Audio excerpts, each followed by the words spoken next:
This one, Eliane, I'm going to ask it to you. What defines good, and it's not a vague question at all, but what defines good social media? Yeah, this is a big one too, and we get that question a lot. In general, I think it depends on what your goals are and who are you deciding to target through social media. But in general, I think good social media helps move these prospects and customers through each phase on the value journey. Some people think it's about just social media is just about awareness or supporting traffic initiatives like generating leads. But I think there's way more to that.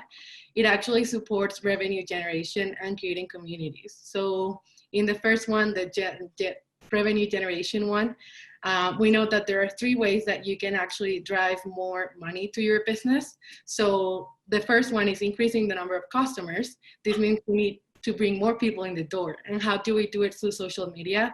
We do it through brand reach, follower growth, and of course, high quality content. Second, increasing the average transaction size. So this means you're trying to get your customers to buy more from you.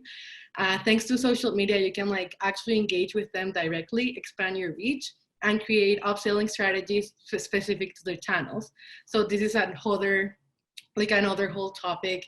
How do you create upselling through social media, right?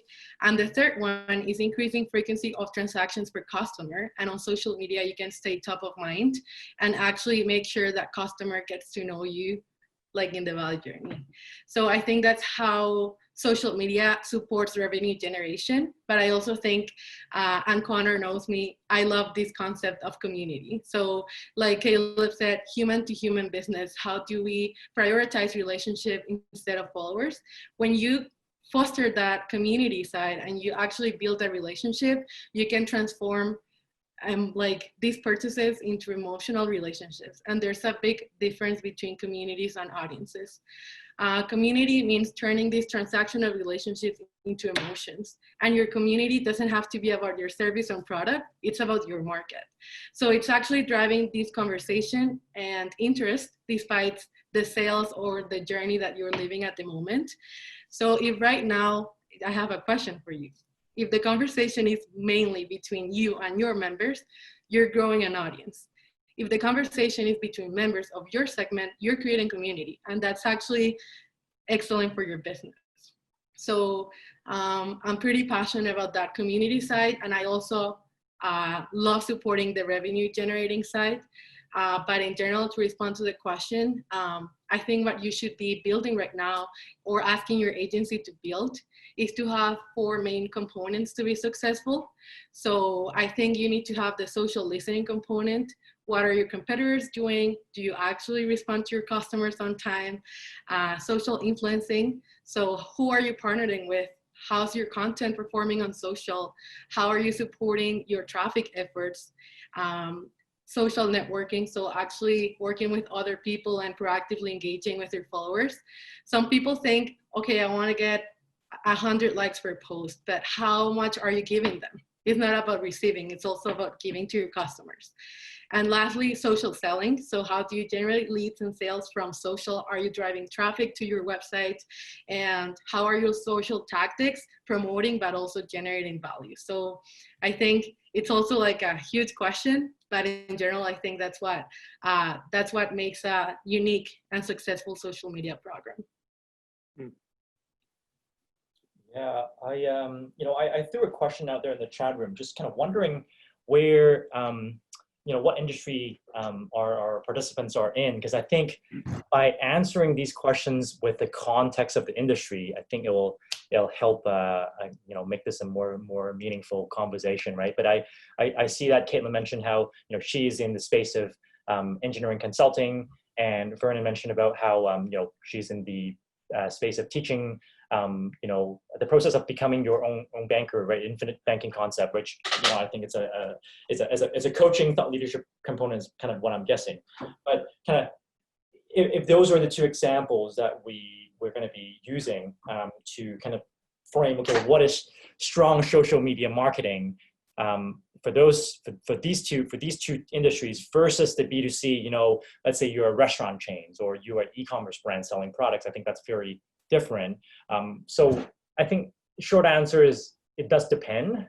But if I were to put this framework around those two industries, which is primarily about, well, how am I going to be able to influence purchasing decision, right? And I don't know, I don't, and when it comes down to engineering consulting, is staying top of mind a really important component? Or is the social program primarily to support the authority building process, so that when you submit a response to an RFP, that they see, well, these guys are really established in the space. So it very much does depend in my mind, I would say.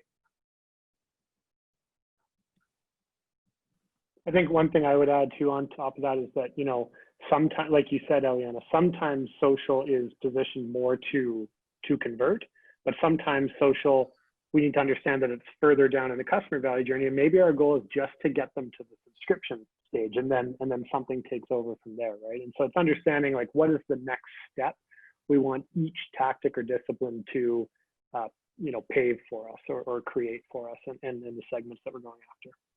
Yeah, like, I think it's important when we work with strategy, but I think it's, to be successful right now, you have to be fast, react, and so many things are going on right now on social media. Some people consider it toxic, but how do you add to that, right, in a positive way?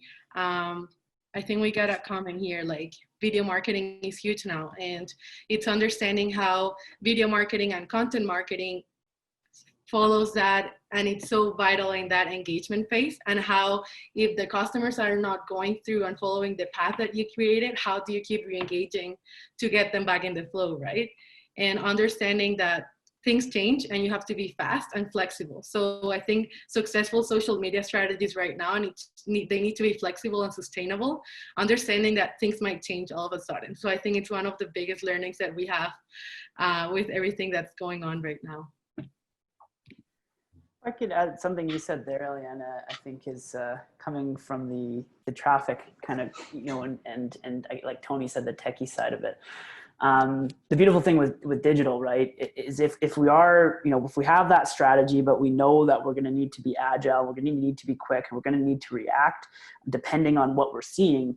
How do you do that? Right. And the first thing that you need to do is you need to have measurement in place. You need to have KPIs in place. So that, you know, like within each step of that value journey with what you're trying to accomplish, you know, what are those metrics I'm looking for from an awareness standpoint? You know, what's my CPM? What's kind of click-through rate and everything, you know, for organic, how many views does the video have? Whereas you go into that engagement, how long are they watching that video? Right. And I think it's very, very crucial that if you're endeavoring into you know, any digital marketing strategy, that you really outline what your KPIs are. What are you measuring, and how are you going to, you know, go away from the plan if you're seeing that what you've put into market isn't working the way that you thought it's working?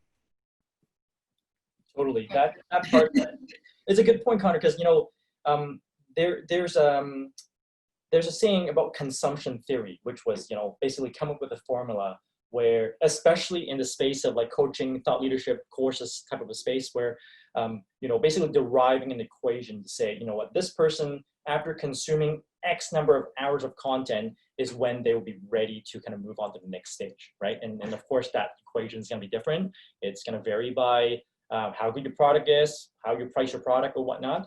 But it's not until you decide to put in place those measurement mechanism before you can be able to come back and say, well, is my investment of time and money into our social program or content creation efforts worthwhile? Because there's no way it would just be a black hole throwing money into it and not knowing what is the return on investment.